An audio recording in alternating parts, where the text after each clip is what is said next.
In the last topic, we explored how our thoughts refine the model of the world around us and how they impact on our filters and lenses. So, the more negative thinking I have, well, that creates a very negative model of the world around me. And this impacts on the health of my ego, which goes into a reactive state. And we end up possibly worrying more than enjoying life without awareness around our thoughts. Now, on this topic, we are going to work with the ladder of inference, and more specifically, as we take a magnifying glass and go deep within our thoughts, see just how our thoughts can create our reality. Now, the ladder of inference was developed by Chris Agaris to describe how people form and sustain mental models. These mental models are a whole series of embedded assumptions, generalizations, or even images that shape our worldview.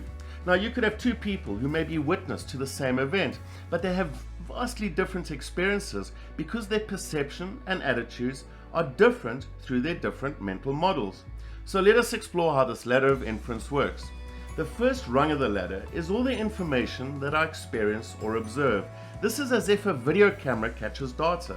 I hear words, observe others' body language, and collect information. So for example, James arranges to have lunch with Mary at 1 p.m.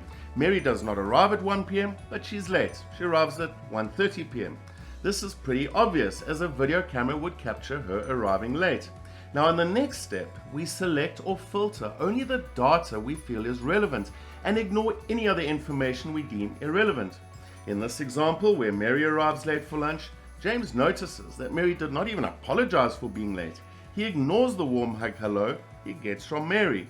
Now, we then add meaning to the data we select, which is based on our culture or personal past experiences, which itself reinforces the meaning. So in the example, in James's experience and culture of life, when someone is late, it demonstrates that they have no respect for you. We then next build in assumptions that our data and meaning are accurate and represent reality. So going back to the example, James assumes that Mary does not respect him, and he does not even consider that maybe she had a valid reason for being late. Next, we draw conclusions based on our assumptions. James concludes that Mary has never really respected him and is therefore not really a friend. Now, this is where James has turned Mary into that symbolic saber-toothed tiger, that threat. We then adopt a belief based on this conclusion, as if everyone has the same conclusions and beliefs. We do not even question our belief, as it's so obvious. James adopts the belief that Mary is no longer his friend, and he will not waste any more time with her in the future. We then take action based on our new beliefs, as if they were proven facts. James doesn't invite Mary out again, or when he sees her, he does his best to avoid her. Now, the interesting thing to note is, all the rungs of the ladder take place in our head. The only parts visible to anyone else are the directly observable data at the bottom of the ladder and our own decisions to take action at the top of the ladder. The rest of the trip on the ladder, where we spend most of our time, is unseen, unquestioned, and not considered for discussion, and it's also enormously abstract.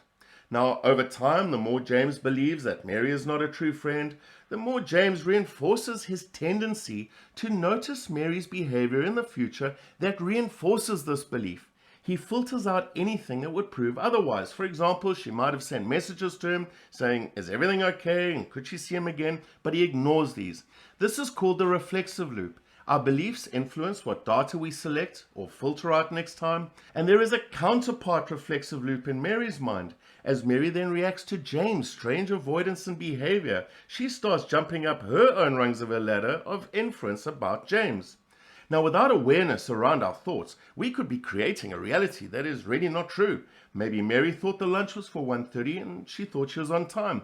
Now, if James does not test his assumptions and beliefs, he could possibly be losing a very good friend for no valid reason. The ladder of inference applies to anything in life, not only to our interaction with people, but also to how we process the unpleasant experiences we face.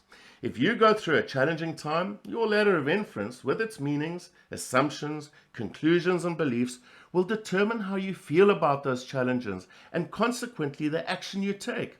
Do you give up on yourself, or do you rise up to meet the challenge and keep on going? Behind all these choices we take are our thoughts. So we've mentioned many times, our well-being is largely determined by our mental filters and lenses. Well, the ladder of inference provides us with a magnifying glass to investigate these filters and lenses. And as we begin to question and change the meanings, change our assumptions, change our beliefs, we begin to change these filters. And this obviously impacts on our long-term state of well-being. So where do we begin? Well, you already started earlier in the course when you began to work with becoming the observer, specifically the third position, where you observe as if you were that video camera on the wall. Now, when you act as the observer by being present and purposefully paying attention without judgment, you're in a better position to allow more information to come through your filters. Remember, judgments themselves are filters that can block out data because our judgments serve our belief systems. Maybe James could have stepped into the observer mode and noticed his judgments around Mary, and as he did, then quickly questioned them, not getting sucked into the one perspective or viewing point. He might have even asked her if everything was okay because he had expected her there at 1 p.m. Put his thinking on the table, and Mary might have then explained she thought that the lunch was for 1:30 and apologized.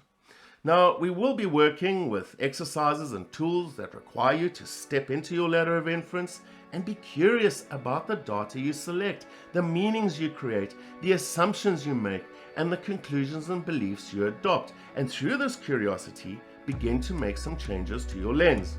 In the next topic, we're going to step into the ladder of inference, make some changes. So for example, change the meaning in everyday situations, and as we do so, we change the feeling, and maybe also look at some of the assumptions that we make within our thoughts. And as we consciously do this, we start to change the outcomes and maybe experience a very different reality.